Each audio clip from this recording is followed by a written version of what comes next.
well, he says things, and as soon as, I better move away actually, because someone might hit me. As soon as Stokely makes a statement, however obvious, however inane, then there's a small group down here who somehow feel obliged to stand up and say, yeah, black power, man. Now, I may be a white liberal, but what I want to ask Stokely is, what are you? You're not a black liberal. I don't think he's a black fascist, as some people label him, but I think he may be a black totalitarian.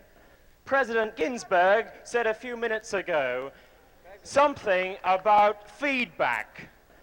And this probably nails the whole situation and the whole dispute here on this platform tonight and every other night of this week.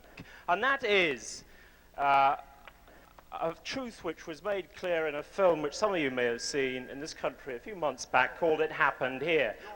The truth it put over was that if you want to beat something in terms of violence, then you have to become a mirror image of it. If you want to beat the fascists, then you have to use fascist methods. Now, as I say, I'm not suggesting that Stokely or any of his supporters are fascists, but there may be totalitarians in the methods which they use to whip up the black man's desire to gain equal rights.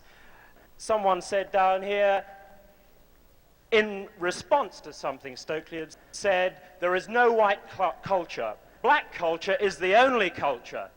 What did Cecil Rhodes say? What did Dr. Verwoerd say not so very long ago? In Africa, they said precisely the same thing except the opposite way round. They said, white power, white culture is the only power, the only culture, and we're going to smash you black men down. Now, I think if Stokely wants to get anywhere, then he should do what he says. Be a violent man. Only a few years back, Stokely was in SNCC, he was non-violent, he went down on the pavements, and he got arrested. What I want to ask him, this is my question, is since you became a so-called violent man, Stokely, since you started advocating black power, have you been arrested? Have you got a rifle? Have you gone down in the streets of Newark and sniped from the windows with all the kids who are starving? Yeah, I was arrested before I came here for inciting to riot because I tried to kill a cop. Yeah, but did you have a rifle?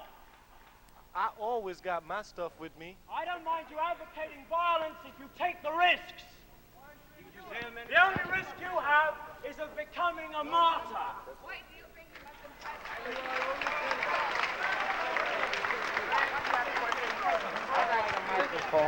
Wait, don't put up stuff. I am, let me talk about Cecil Rhodes. My good man. Hey, Ted. When Cecil Rhodes said white power and the only culture is white culture, did you get up and give him a tongue lashing like you gave the man who said black culture? Did you talk to him? Did you tell him he was crazy and insane? Did you try? Before my time. Oh, he died before your time. What about the British troops that are killing people in Aden? What are you doing to stop that? They're here in your time. Are you stopping it? How?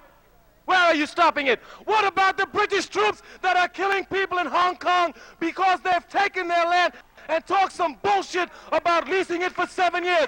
What are you doing to stop them? What are you doing to stop them? What about the United States of America with all of its violence in Vietnam? What are you doing? You haven't done a goddamn thing to stop white violence, have you? Have you? Have you? Have you? I agree. I am not advocating violence. I'm not advocating that others killing. That is why I am not killing white soldiers fighting in Vietnam, or in Aden rather, or telling others to do so. The difference is, you are telling others to kill. I asked you, how did you stop it? Not what you advocated. Yeah, have you stopped it? That's the question. What have you done to stop it?